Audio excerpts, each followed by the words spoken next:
For over 30 years, the Dr. Beth Samuels Drisha Summer High School program has offered young women an immersive Torah learning experience. The heart of what we do is centered around our Beit Midrash. So in the mornings, we spend 2.5 hours in the Beit Midrash. I find in the Beit Midrash there really isn't a culture of competition. It's more one of curiosity, compassion, and excitement, and that I think is what is so special about Drisha. Everyone's so excited and so passionate about learning, about Torah, about asking questions, about being confused and being okay with being confused. In the afternoons, we bring in educators who maybe normally teach in yeshivot, in rabbinical schools, in universities, people who high school students normally would not have access to. And they teach classes on all sorts of subjects that are not taught in day schools and not taught in Hebrew schools normally. Having an all-female environment is something that I really value. Most of my Judaic studies teachers at school have been male, so having women that have so much knowledge and who I can look up to and learn from is really inspiring. Our goal is to help you become an independent learner of these texts down the line. And that independence is so important because that's when you're able to bring your own voice into the tradition of Jewish text study and to feel empowered within it.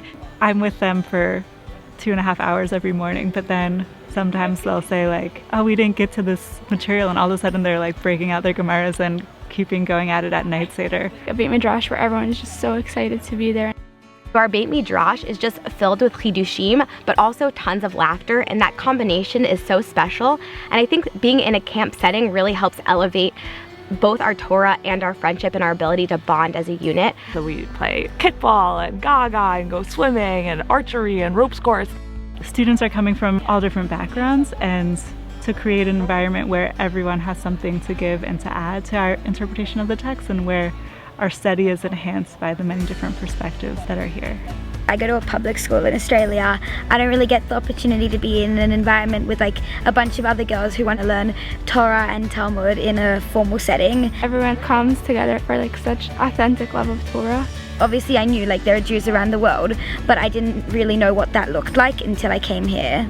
It almost feels like we're a big family. We have meals together, we learn together, we hang out together, and it just makes the experience of studying Torah and Gemara so much deeper when you're so connected with the people around you. It was a very safe and also energetic community that I felt like I could, take on a leadership role myself and not feel self-conscious. The amount of growth I had at Drisha, it's really monumental. When things come up for me now, I'm more likely to come to Torah as a search of inspiration and kind of blend that with the rest of my life instead of treating it as an area that is separate or contained in another sphere. I feel like I've always been sort of scared to learn things not in a class environment, and so this has both enhanced my skills so that I'm able to, but also made me realize things that I was already capable of that I didn't really feel like I could do.